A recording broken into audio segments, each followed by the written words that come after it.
여러분 식초 좋아하세요? 저는 냉면을 먹을 때도 식초를 듬뿍 뿌리고 시원하고 시큼한 오이냉국 한 그릇을 후루룩 마시는 걸 정말 좋아하는데요. 정신이 확 들고 기분도 상쾌해져서 이보다 좋을 수가 없습니다.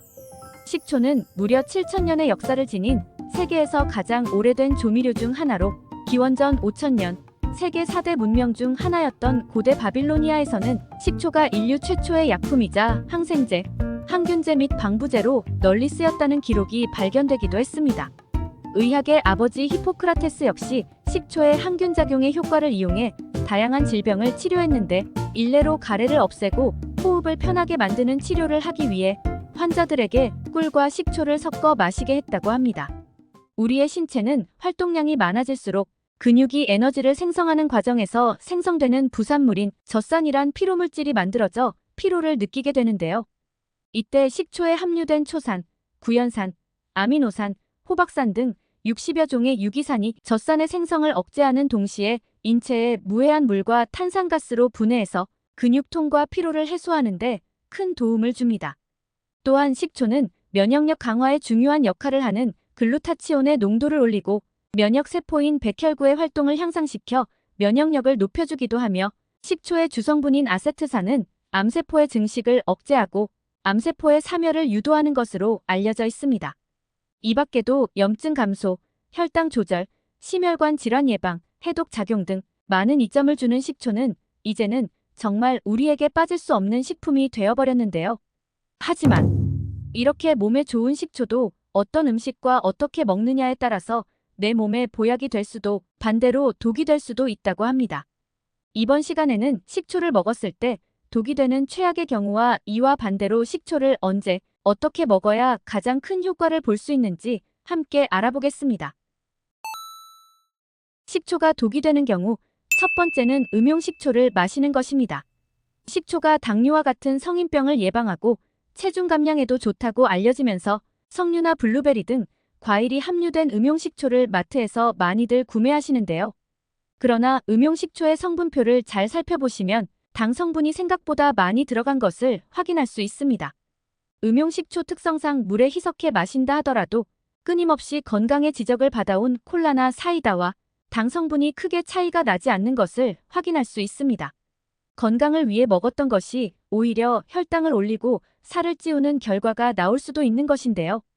세계보건기구는 가공식품을 통한 당 섭취량을 하루 25g 미만으로 권장하고 있는데 특정 식품이나 음료처럼 당이 많이 들어간 식품을 자주 먹는다면 이 기준을 훌쩍 넘어갈 수가 있어 문제가 될 수 있습니다.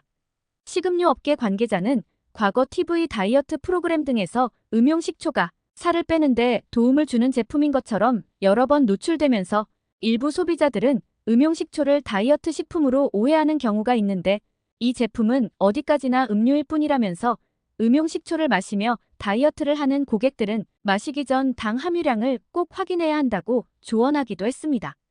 건강을 위해서라면 당분이 들어가지 않은 것을 선택해서 섭취하는 것이 좋겠습니다. 식초가 독이 되는 경우 두 번째는 위장이 약하신 분들입니다. 식초의 주성분인 아세트산은 지방 연소를 증가시켜 체중 감량에 도움을 주고 인슐린 작용을 향상시켜 혈당을 조절해주며 콜레스테롤을 낮춰 혈관 건강에도 큰 도움을 주는 성분입니다.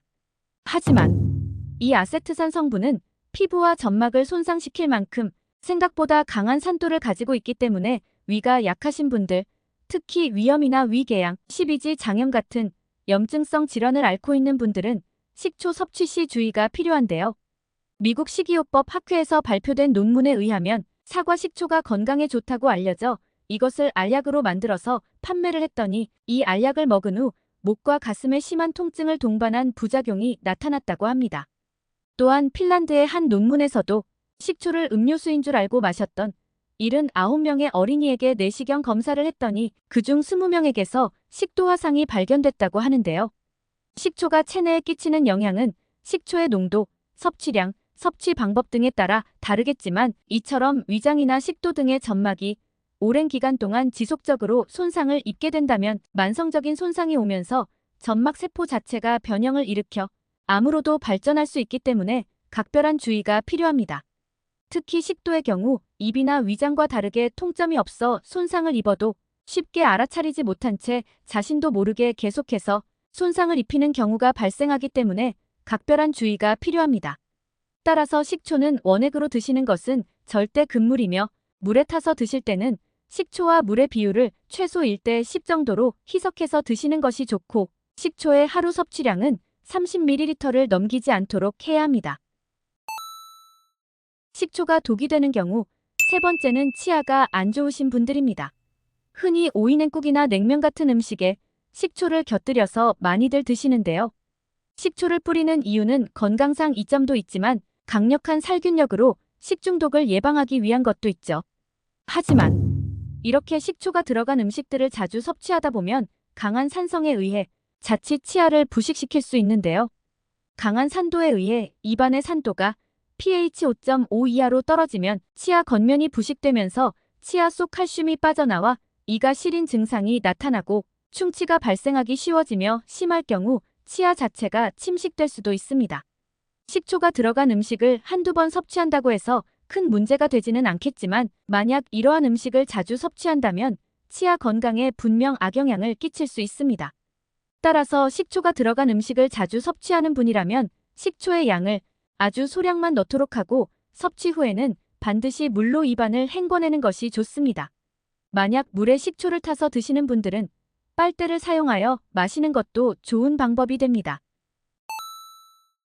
여러분은 주로 어떤 식초를 드시나요? 식초가 몸에 좋다는 사실이 알려지면서 너도 나도 식초를 통해 건강을 챙기려는 분들이 부쩍 늘었는데요. 하지만 식초라고 다 같은 식초가 아니라 그 종류에 따라서 건강에 끼치는 영향이 다르기 때문에 잘 살펴보시고 구매하는 것이 중요합니다. 우선 식초의 종류는 크게 세 가지로 나눌 수 있는데 첫 번째는 합성식초, 두 번째는 양조식초, 세 번째는 천연식초가 있습니다. 합성식초는 발효 과정을 거치지 않고 인공적인 조합으로 간단하게 만들어낸 식초를 말하는데요.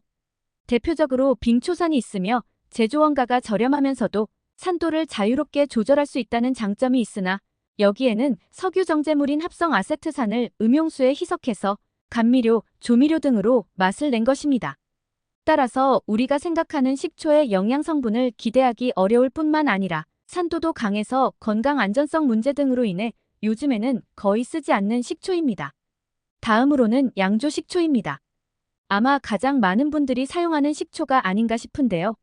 마트에서 가장 흔하고 쉽게 구매할 수 있는 양조식초는 대량 생산을 위해 소주의 주원료로 사용되는 에탄올을 희석한 주정 또는 주효를 이용해 속성으로 발효한 식초입니다. 양조식초도 발효식초의 일종이긴 하지만 단기간 속성으로 발효시켰기 때문에 초산 외에는 다른 영양 성분이 거의 들어있지 않아서 보통 요리용으로 사용되고 건강을 목적으로 마시기에는 그다지 적합하지 않다는 단점이 있습니다. 상품 문구에 천연 혹은 발효 등의 문구가 기재되어 있더라도 성분표에 주정 또는 주효가 들어가 있다면 이는 양조식초라고 보시면 됩니다. 다음은 천연식초입니다. 천연식초는 주정식초와는 다르게 곡물이나 과일 등 천연 재료들을 발효시켜 만든 식초로 천연 발효식초라면 합성 첨가물 없이 100% 원재료만을 사용하여 술을 만든 후 최소 6개월에서 1년 이상 초산 발효 과정을 통해 만들어졌기 때문에 비타민이나 미네랄 등 60종의 유기산 등이 함유돼 있어 영양이 풍부하며 양조식초보다 산도가 낮은 편이고 맛과 향이 부드럽다는 것이 큰 장점입니다. 하지만 여기서 한 가지 유의할 점은 천연식초와 주정식초 모두 발효라는 표기를 사용하기 때문에 제품을 고르기 전에 반드시 잘 살펴봐야 하는데요.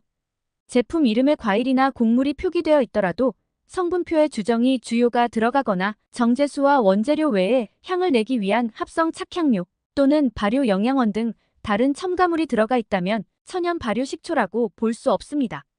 이 점 잘 참고하셔서 식초를 고르는데 도움이 되셨으면 좋겠습니다. 오늘은 식초의 올바른 섭취 방법에 대해 알아봤습니다. 정보가 도움되셨다면 주변의 소중한 분들에게 영상을 공유해주세요. 구독과 좋아요도 부탁드릴게요. 구독과 좋아요는 새마을 정보에게 언제나 큰 힘이 됩니다. 다음에 더 유익한 영상으로 찾아오겠습니다. 새마을 정보는 언제나 구독자 여러분이 건강하시길 진심으로 기원합니다. 건강하고 행복하세요.